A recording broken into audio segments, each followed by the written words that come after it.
그래도 나침판이 이렇게 방향을 가리켜 주니까 나침판 어플을 들고 한번 나가셔가지고 동쪽을 보고 아, 동쪽이 높네.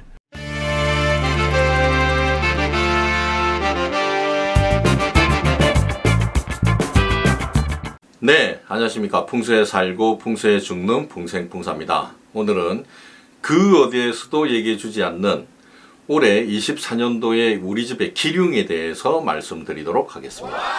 이거는 여러분들에게 고기를 잡는 방법을 가르쳐 드리는 게 아니라 잡은 고기를 그냥 아예 드리는 영상이 되겠습니다. 그래서 굉장히 귀한 그런 내용이 될 것 같습니다.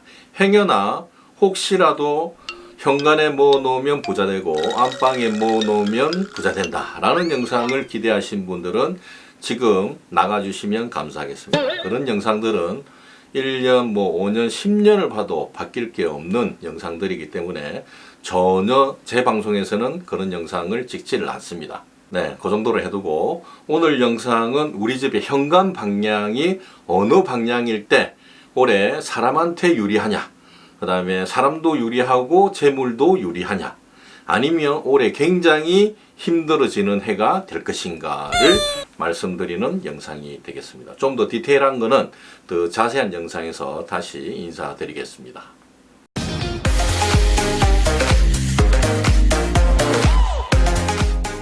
네, 일단 화면부터 한번 보시겠습니다. 오늘의 주제, 현관 방향에 따른 24년도의 기륭, 우리 집은 올해 어떻게 될까라고 나와 있는데, 풍수에서 우리나라 최초로 제가 연도별 기륭을 만든 사람입니다. 진짜입니다. 진짜고, 그리고 풍수 적중률은 95% 이상 됩니다. 근데 다른 이기법에서는 8운, 9운 많이 들어보셨죠? 20년 단위로 운을 예측을 합니다.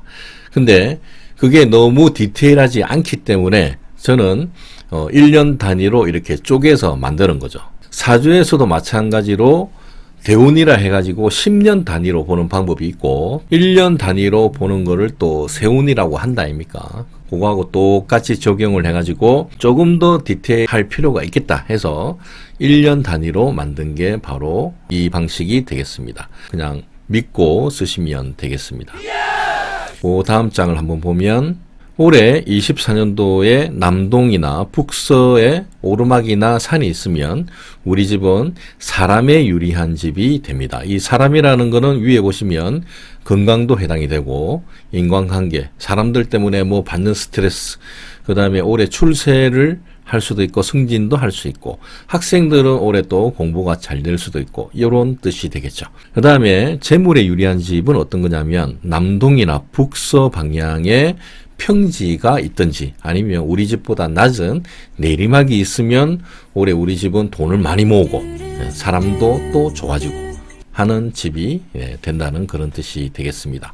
오르막 내리막은 여러분들 잘 알고 계시듯이 한 번 더 설명을 드리면 우리 집을 기준으로 가면 갈수록 계속 오르막이 된다. 그게 바로 오르막이죠. 그 다음에 내리막은 마찬가지로 우리 집을 기준으로 계속 가면 갈수록 내려간다. 아니면 계속 그냥 올평지다. 신도시처럼 그냥 올평지다.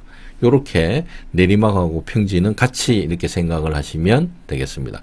그러면 이제 방향별로 하나씩 설명을 드리도록 하겠습니다. 제일 첫 번째가 바로 북향이죠. 여기 보시면 현관이 북향이고 요거는 현관 방향이고 위치가 절대 아닙니다. 여기 보시면 빨간 화살표가 있는데 현관이 중앙에 있든 왼쪽에 있든 오른쪽에 있든 상관없이 현관 방향만 어쨌든 북쪽을 보고 있으면 해당된다는 그런 뜻이 되겠죠. 그래서 현관 방향이 북쪽으로 보고 있을 때는 남동하고 북서가 오르막이 있으면 더 좋다는 뜻입니다. 그렇게 됐을 때는 우리 집은 올해 사람한테 매우 유리한 한 해가 된다라고 생각을 하시면 되고, 만약에 반대로 남동이나 북서에 오르막이 있어야 되는데 내리막이 있거나 아니면 평지다 그러면 사람한테 불리한 집이 되겠죠. 그래서 올해는 사람 때문에 힘들 수도 있다라고 생각을 하시면 되겠습니다. 쉽죠? 이렇게 생각하시면 됩니다. 그 다음이 북동이죠. 현관 방향이 북동이고 위치는 아무 상관없습니다. 그랬을 때 남동쪽이나 북서쪽이 평지다. 아니면 가면 갈수록 내리막이 있다. 그러면 올해는 재물이 많이 이렇게 쌓이는 그런 한 해가 될 수가 있습니다. 재물도 좋고 돈 나고 사람 나고 하는 그런 해가 바로 올해가 되겠죠. 반대로 남동이나 북서쪽에 오르막이 있다. 그러면 재물에 굉장히 불리한 한 해가 된다 생각하시면 되겠습니다. 그 다음이 현관이 북서 방향이죠. 북서 방향일 때는 남동이나 북서쪽이 오르막이 있는 게 훨씬 사람한테는 유리하게 됩니다. 그런데 반대로 오르막이 있지 않고 평지나 내리막이 있다. 그러면 사람 때문에 올해 스트레스를 엄청 받는다라고 생각을 하시고 자녀분들도 공부를 좀 안 할 수도 있겠다라고 생각을 하시면 되겠죠. 그 다음이 현관이 남서방향이죠. 남서방향일 때도 마찬가지로 남동과 북서쪽에는 오르막이 있는 게 훨씬 더 좋습니다. 네, 그렇게 생각을 하시면 되고, 그 다음이 현관이 남동 방향이죠. 남동 방향일 때는 조금 응용이 필요합니다. 남동일 때는 남동 쪽에 산이나 오르막이 있으면 좋고, 그 다음에 북서쪽에는 평지나 내리막이 있어야 사람한테 유리하다, 그런 뜻으로 생각을 하시면 되겠습니다. 요거는 반반 이렇게 혼합되어 있습니다. 그 다음이 현관이 정동쪽을 보고 있을 때 얘기입니다. 정동쪽을 보고 있을 때는 남동과 북서에 오르막이 있으면 올해는 사람한테 매우 유리한 집이 된다, 이 뜻이 되겠죠. 그 다음이 현관이 반대로 서쪽에 있을 때는 남동이나 북서쪽에 내리막이 있어야 올해가 재물에 유리한 집이 됩니다. 반대로 산이나 오르막이 있으면 당연히 재물에 불리한 한 해가 되겠죠. 그렇게 생각을 하시고, 마지막으로 현관이 남쪽으로 이렇게 나 있을 때 요거는 주로 단독이라든가 전원주택에서 볼 수 있는 그런 구조가 되겠죠. 현관이 남쪽을 보고 있을 때는 남동이나 북서쪽에 평지나 내리막이 있는 게 올해 재물을 모을 수 있는 그런 한 해가 된다는 뜻입니다.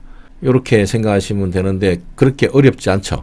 그리고 우리 집은 내가 훨씬 더 파악을 잘 하시기 때문에 한번 제대로 파악을 안 하신 분들은 지금 핸드폰을 들고 나침반 어플 있죠.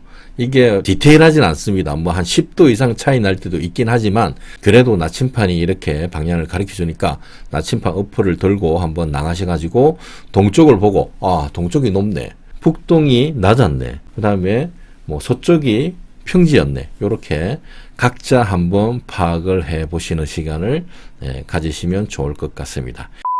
그리고 제 영상을 좀 쉽게 이해를 하시기 위해서는 위성 지도와 좀 친해지실 필요가 있습니다. 물론 직접 나침판을 들고 나가시는 것도 괜찮은데 요즘처럼 좀 날씨가 추울 때는 너무 귀찮다 하시는 분들은 위성 지도에서 로드뷰가 있습니다. 로드뷰로 내려가셔가지고 일일이 돌아다니시면서, 아, 우리 집이 높았네, 아, 우리 집이 좀 낮았네, 요렇게 파악을 하시면 또 쉽게 이해가 되실 것 같습니다. 네, 이상으로 오늘 준비한 영상은 이것으로 마치고, 오늘 준비한 영상이 여러분들에게 단 1이라도 도움이 되셨다면 구독과 좋아요, 알람 공유까지 한번 눌러주십시오. 저는 다음 영상에서 또 찾아뵙겠습니다. 감사합니다.